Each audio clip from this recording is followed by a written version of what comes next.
Welcome to Bamfordrose and forum chat time. This week we're going to pick some comments that came from one of our last videos about purchasing a car from a franchise dealer, and we advised going that route to get the timeless warranty versus a brand specialist independent and the package that they might offer versus a complete independent seller, not brand specific, and perhaps the package they offer is actually better than the brand specific independent reseller.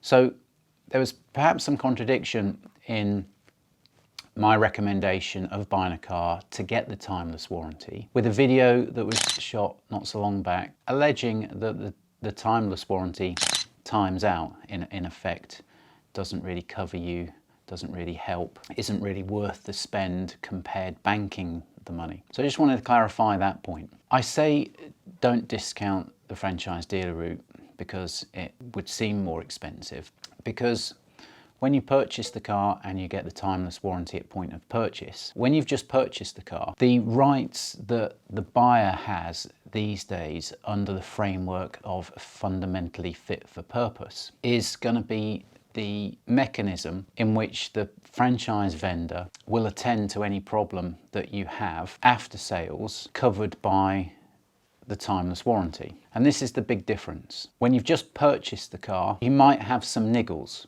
some road noise, rattles, dash rattles, wind noise, a load of niggles which aren't breakdowns. Now those can mount up in a workshop in terms of trying to get to the bottom of them. They can consume quite a lot of labour time. Now a franchise dealer is going to be used to new cars having these faults ironed out, and with the timeless policy it's easy for them to accept those problems as issues that they need to address when the customer comes back and points them out. And behind the scenes, you know, they lodge a paperwork claim and they get their labour paid for. In extended, you haven't got the same fundamentally fit for purpose framework on your side, and in extended, the timeless warranty is going to cover breakdowns only, and if those breakdowns are not deemed wear items.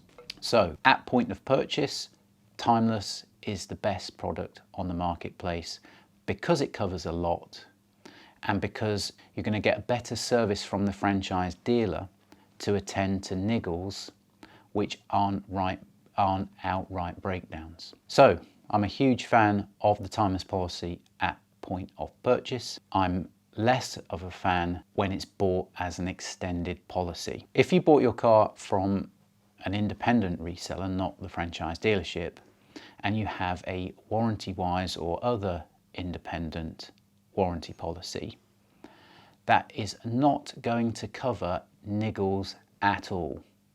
This is going to cover breakdowns. For an independent garage to lodge a successful claim, most claims have to be approved by an assessor. That's either going to be over the phone to the garage, or the assessor is going to attend the garage. It's going to be difficult to get niggles repaired under that warranty-wise policy, and if there are a series of niggles with the car that started to consume a day or 2 days labour in the workshop, then unlike the franchise dealer that would be open to those niggles being resolved and then get it through on the timeless, the selling garage is going to have to stand that labour charge themselves. So because the warranty-wise or other independent policy will only ever cover breakdowns and you won't get niggles attended to, means that you're more relying on the goodwill of the place that you bought the car from to attend to those niggles, where it's going to be a much easier ride at the franchise dealer. But whether it's franchise dealer or independent reseller, you know, let's not sugarcoat the purchase process, because what happens at all of these places is a car will come in at trade-in. Maybe it's an outright purchase, or maybe the previous owner has traded up.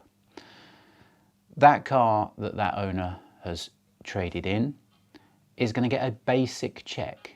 You know, you'd like to think that because of the brand, everyone has fantastic care and attention and wants to do the very best, but unfortunately that doesn't happen. The cars get the most basic of checks.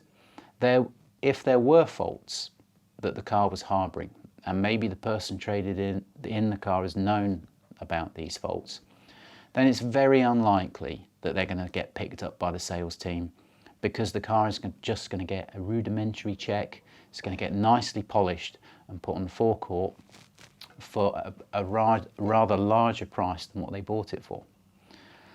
At the point someone buys it, they might identify a few paintwork and other bits that they want to correct. But essentially, there's no thorough road test. There's no ironing out and checking of faults. There's no extensive check in the workshop. Basically, that car is being moved on to the new owner exactly as it drove in from the previous owner. Unfortunately, in sales, we see this all the time here. Predominantly, we are a vehicle workshop, and we see lots of cars that have problems that when the bill gets quite high, the car is traded on as opposed to being fixed, which is unfortunate. It happens. We also do quite a bit of work for various resellers, whether they specialise in selling Astons or whether they just sell them every once in a while. And all of them want to service to the absolute bare minimum. We have some standards that we won't drop below here. A service is an inspection report, it's an oil and filter change, and it's a brake fluid change. The inspection report will evaluate if any other consumable needs replacing. I will not do a service where I drop below that minor service routine, but there are vendors out there that just want to bring a car to us and we change the oil and filter and then stamp the book. When they agree that the minimum has to be a service, and that inspection report that we do for them highlights quite a number of maintenance issues, they never get addressed because they only ever want to pay for the minor service. And then all too often you see that car up for sale at quite a high price, and I can see that it's harbouring some issues. This is why it'd be quite lucky to buy a car that isn't harbouring any issues at all, and those are going to be niggles, which are going to be squeaks, rattles and noises, not just maintenance issues which could cause a breakdown. So when you buy the car and you're driving around for the first few miles, days and weeks, you're bound to have a snagging list. That snagging list will be better addressed by the timeless policy and will not be addressed by an independent third-party warranty policy like Warranty Wise. But when it comes to extending, the factory or the franchise dealership must do an inspection. Normally they try to get you in for service at that point, and then they'll issue an extension to the timeless policy, and you can find yourself being in for £2.5 grand. We always say in 3 years worth of ownership you're unlikely to spend over £6 grand on repairs. Not anywhere near that, especially if your mileage is typically 3,000 miles per year. So it's much better to bank the money rather than pay, after 3 years, £6 grand's worth of warranty. At any point you can go off and purchase a Warranty Wise policy separate from a purchase, so you can have extended Warranty Wise, and that Platinum Plus cover that they do, in my experience of where people have used it and claimed on it, has been phenomenal and performs better than the timeless policy. I've known some wear items on the timeless policy be rejected, whereas the Warranty Wise Platinum Plus has covered some, like a clutch for instance. So there's some quite fine points related around warranty, and I hope that clears them up.